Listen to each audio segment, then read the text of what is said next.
informations qui nous parviennent indiquent qu'il y a une relation entre les attentats en Côte d'Ivoire et la situation du terrorisme au nord du Mali. Il est donc important de le savoir et de le prendre en considération dans les stratégies et les politiques de la CEDEAO. L'autre défi, c'est un autre défi sécuritaire, mais cette fois-ci qui est lié à une dimension qui n'est pas tout à fait nouvelle, mais qui relève des frustrations des populations et qu'il faut prendre en considération. C'est le défi de la pauvreté, c'est le défi du sentiment d'une forme de marginalisation.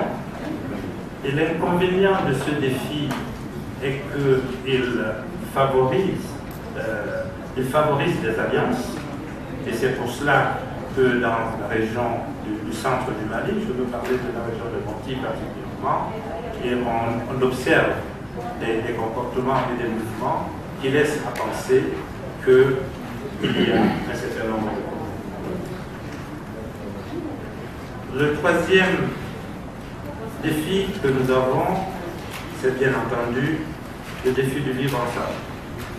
Et ce défi du vivre ensemble, il est important parce que c'est la solution à ce défi qui va permettre aux Maliens d'envisager au plan institutionnel, au plan culturel, au plan sécuritaire, les différents aspects qui vont permettre de consolider la paix et la sécurité.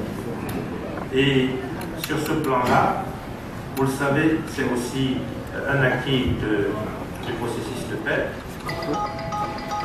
Le processus de cantonnement a commencé.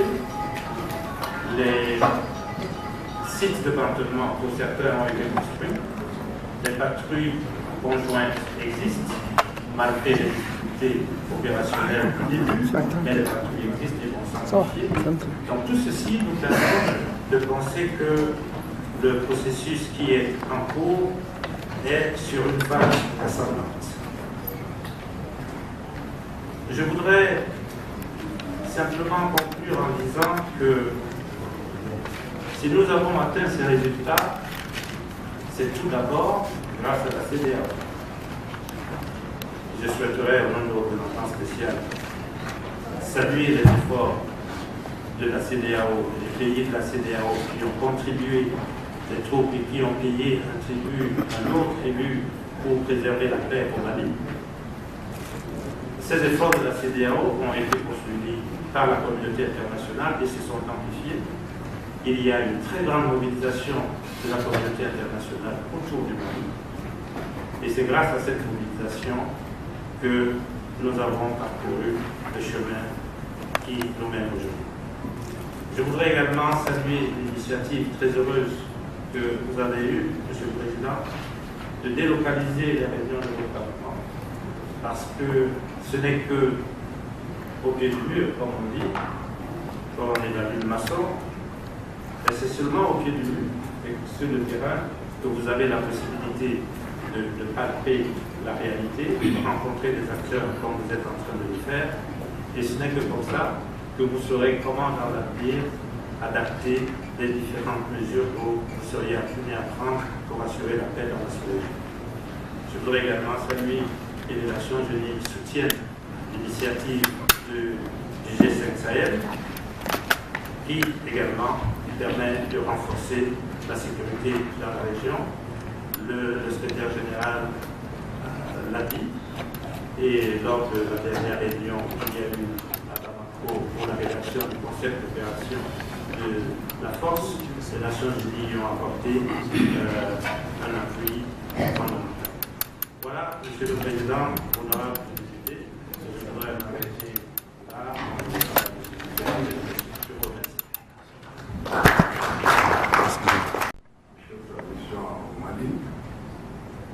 Nous notons avec satisfaction les réalisations faites par la MISMA au Mali dans le cadre de la stabilisation et de la transformation des bâtiments administratifs et tout ce que je sais. Mais, comme les deux autres l'ont dit, il semble que c'est la mission qui a perdu beaucoup de ces éléments. Est-ce qu'on peut prendre les statistiques depuis que le Mali ont perdu combien d'éléments dans les attentats? Le président vient de dire on tire sur vous, vous êtes cantonnés, vous attaquez, vous ne postez pas. Vous êtes devant les députés de la communauté, nous tous des éléments des militaires au niveau de l'arrondissement. À chaque rencontre au niveau du Parlement de la CEDEAO, c'est des moments difficiles si nous apprenons que c'est des Togolais, des Guinéens ou des Nigériens qui ont été attaqués par des terroristes. Il faut expatrier les corps, ça fait mal aux députés de la communauté, surtout dans les Maliens. Qu'est-ce qu'il faudra faire pour anéantir ces opérations? Voilà ce que je veux dire. About the spread of terrorism in the sub-region. Well, I have a question for you, particularly on the Malian issue. You talk about dialogue, you talk about reconciliation. I think you're speaking of reconciliation now with those referred to the terrorists and the people of Mali. If these invaders are real terrorists, why do you talk about constitutional reform to establish the second chamber of the Malian parliament? They say to accommodate those who feel marginalized and not participating in the political governance in this country. Then, why do you choose dialogue with the terrorists rather than solving the problem militarily? Thank you. Aujourd'hui, de la présence du représentant de l'aménagement qui nous a quand même bien entretenu sur le rôle de l'aménagement au Mali.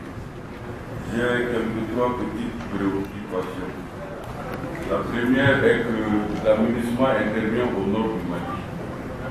Comment elle fait pour faire la différence entre un rebelle, un djihadiste et un terroriste? Mon collègue parlait de la RDC. Je pense que le problème de l'aménagement au nord du Mali, c'est de faire la différence entre terroristes, rebelles et ceux qui revendiquent peut-être leur territoire ou séparatistes. Vraiment, je voudrais qu'ils me disent comment ils font la différence. Je pense que c'est ce qui complique leur tâche au nord. Ma deuxième préoccupation, il a beaucoup parlé de la réforme institutionnelle. Son remède miracle, c'est le Sénat. C'est pour permettre à toute la population de participer à la gouvernance. Je lui demande si, au cas où l'Assemblée rejetait le Sénat, c'est qui est possible, quelles dispositions il allait prendre. Parce que je vois que c'est le remède miracle. Or, je pense que les députés ne sont pas dans cette logique. Je suis député, en tout cas, je ne suis pas dans cette logique. Au cas où cela arriverait, puisque l'aménagement est proposé. Ma troisième préoccupation, c'est la région de Mopti. Vraiment, nous avions beaucoup analysé les problèmes dans la région de Mopti. Vraiment, s'il a une explication à donner, parce que nous ne comprenons pas comment les terroristes se transportent à Mopti sous une forme communautaire. Et depuis un certain temps, la situation se complique entre deux ethnies, les Gomara et les Peuples. S'il a une explication à me donner, je vous remercie, monsieur le Président. West African Action Network Council. Nous sommes présents dans toute l'Afrique. Nous avons sillonné l'Afrique. Nous avons fait la promotion de la lutte contre la prolifération des armes légères, le trafic des armes partout. Nous avons eu des résultats. Nous sommes l'un des acteurs dans l'espace CEDEAO et même dans l'Afrique et le monde qui combattent les armes. C'est ce qui explique notre présence dans la mobilisation, dans la sensibilisation, dans le lobbying par rapport au traité du commerce des armes et de la convention de la CEDEAO et la convention sur les munitions. Donc tout ce qui est armes, circulation, trafic, nous sommes contre. Alors l'amusement, nous sommes très enchantés en tant que société civile évoluant dans ce domaine du fait que la CEDEAO l'Afrique, le monde entier, présent au chevet du Mali. Nous présentons nos condoléances à la MINUSMA, parce que la MINUSMA a perdu. Mais la seule question que nous nous posons en tant que société civile, évoluant dans le domaine de la lutte contre la prolifération des armes légères en Afrique de l'Ouest, est-ce que la MINUSMA a réellement les expertises qu'il faut? Parce qu'aujourd'hui, la réalité, c'est qu'il nous faut faire l'information. Tout ce dont on a besoin aujourd'hui en tant que société civile, c'est aider à donner l'information à qui de droit. Et encourager la politique conformément aux accords. C'est de ce que nous voulons. Est-ce que la MINUSMA peut nous dire aujourd'hui qu'elle a les expertises pour donner l'information? C'est de l'information qu'on a besoin en tant que société civile pour aider, donner l'information aux frontières. Qui fait quoi? Avec qui? Il vit où? Il est venu d'où? Voilà, c'est dans le monde. Est-ce que la MINUSMA peut nous dire? Si la MINUSMA manque ça, nous on est prêt à continuer. Merci.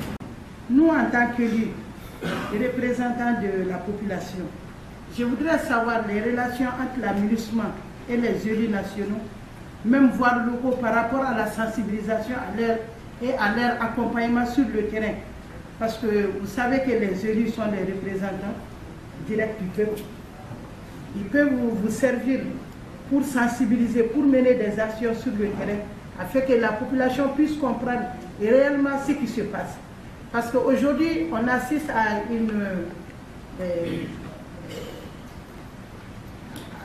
un déficit d'information, parce que la population ne comprend pas réellement la mission de la MINUSMA et ne comprend pas exactement ce que vous faisiez sur le terrain. Je pense qu'en impliquant les élus, les députés et les élus locaux, je pense que ça vous facilitera beaucoup la tâche. Donc ma question c'est par rapport à ça. Je voudrais savoir si à ce jour, vous menez des actions avec les élus. Je vous remercie. Merci. Alisa. Au mot stabilisation. La MINUSMA est là pour la stabilisation. Si je prends le mot stabilisation, je vois deux aspects. L'aspect économique, l'aspect sécuritaire. À mon avis, la MINUSMA fait plus d'économique que de sécuritaire. Et c'est ce qui fait qu'elle a subi au maximum, elle a reçu le maximum de victimes au Mali. Elle est attaquée, elle est poursuivie, elle ne tire pas, elle ne se défend pas. Quelle était la raison? À un moment donné, on a parlé de mandat renforcé. Quelle a été son utilité jusqu'ici? Vraiment, je suis confus par rapport à ça. Que la MINUSMA ne fasse que subir et ne réagit jamais. Les exemples sont très très nombreux. Ça me laisse vraiment à réfléchir. Je vous remercie.